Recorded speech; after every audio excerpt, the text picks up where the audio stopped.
Oke, kali ini saya akan memberikan contoh bagaimana cara menghitung kurs valuta asing. Nah, sebelum saya menjelaskan bagaimana cara menghitung kurs valuta asing, saya akan menjelaskan terlebih dahulu. Apa sih itu kurs valuta asing? Nah, pasar valuta asing menyediakan pasar sarana fisik maupun dalam pasar kelembagaan untuk melakukan perdagangan mata uang asing, menentukan nilai tukar uang asing, dan menerapkan manajemen mata uang asing. Kurs valuta asing adalah perbandingan nilai mata uang asing yang dinyatakan dengan nilai mata uang dalam negeri. Nah, kurs valuta asing itu terbagi menjadi dua. Yang pertama, kurs jual. Kalau kurs jual adalah harga saat bank menjual falas digunakan pada saat menukar dari mata uang dalam negeri menjadi mata uang asing atau yang disingkat dengan falas dengan cara dibagi. Lalu yang kedua ada kurs beli. Kurs beli adalah harga saat bank membeli falas atau valuta asing digunakan pada saat menukar dari mata uang asing atau falas menjadi mata uang dalam negeri dengan cara dikalikan.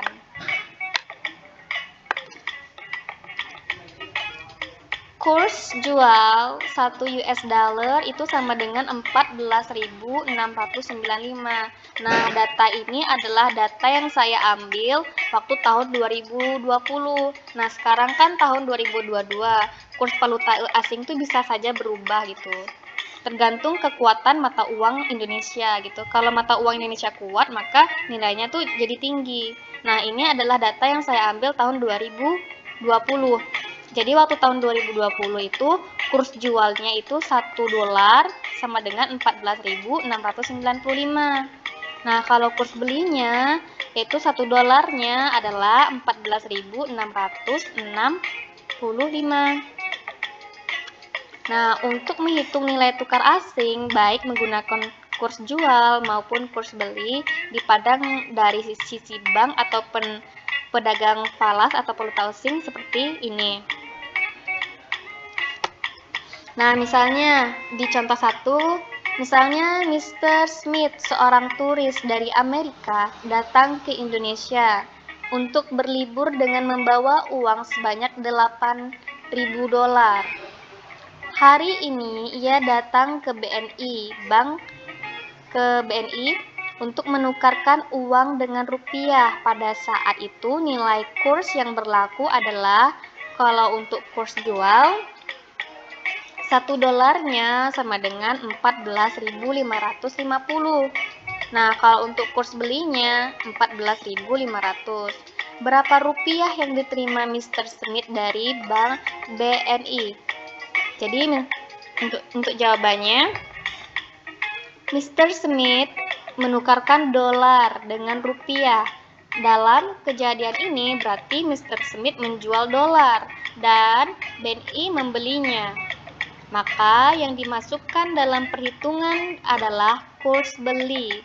Rupiah yang diperoleh Mr. Smith adalah 8.000 dolar dikali dengan 14.500. 14.500 ini merupakan kurs beli. Jadi kalau 1 dolar itu 14.500. Jadi kurs valuta asing ini bisa saja berubah nilainya tergantung kebijakan dari pemerintah dan tergantung dari kekuatan mata uang rupiah kita. Jadi 8.000 dolar dikali dengan 14.500 sama dengan 116 juta. Jadi Mr. Smith menerima uang 116 juta. Nah, tadi kan Mr. Smith punya uang 8.000 dolar, lalu dia pergilah ke BNI untuk menukarkannya. Berarti si pihak BNI lah yang membeli dolarnya gitu kan. Kalau pihak BNI yang membelikan dolarnya, berarti itu namanya kurs beli. Berarti Mr. Smith menerima 116 juta. Jadi 8.000 dolar tadi kalau kita kerupiahkan berarti dapat 116 juta. Lalu untuk contoh yang kedua, misalnya Tuan Hartawan akan berangkat ke Singapura untuk tujuan pertemuan bisnis. Hari ini dia datang ke BRI untuk menukarkan uang rupiahnya sebesar 60 juta dengan dolar Singapura pada saat nilai kurs yang berlaku adalah misalnya kurs jual 1 dolar itu 10.000. Nah, kurs belinya 10.000, 10 perak. Jadi berapa dolar Singapura yang diterima Tuan Hartawan dari BRI? Tuan Hartawan menukarkan rupiah dengan dolar Singapura. Dalam kejadian ini, Tuan Hartawan membeli dolar Singapura dan BNI menjualnya. Maka yang dimasukkan dalam perhitungan adalah kurs jual. Dolar Singapura yang diperoleh Tuan Hartawan adalah 60.000 dibagi dengan 10.000. Berarti yang diterima Tuan Hartawan adalah 6 dolar.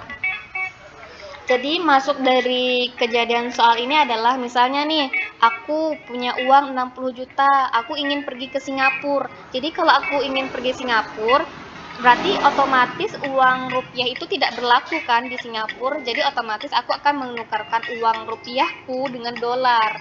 Nah, kebetulan waktu itu kurs jual itu 1 dolar itu 10.000.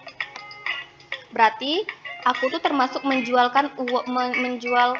menggunakan metode kurs jual gitu. Jadi aku punya uang 60 juta, jadi aku tukar dengan dolar, berarti yang dolar yang aku dapatkan adalah 6.000 dolar. Nah, kurs jual dan kurs beli ini tergantung dari kebijakan pemerintah. Nah, kebijakan pemerintah itu pasti berubah-berubah terus gitu. Nah, yang aku hitung adalah 1 dolarnya adalah kalau dirupiahin, kalau untuk Singapura ke Indonesia adalah 10.000. Jadi semoga video ini dapat membantu teman-teman dalam mengerjakan tugas mencari kurs valuta asing. Nah, kurs valuta asing tadi saya sudah jelaskan bahwa kurs valuta asing itu terbagi menjadi dua.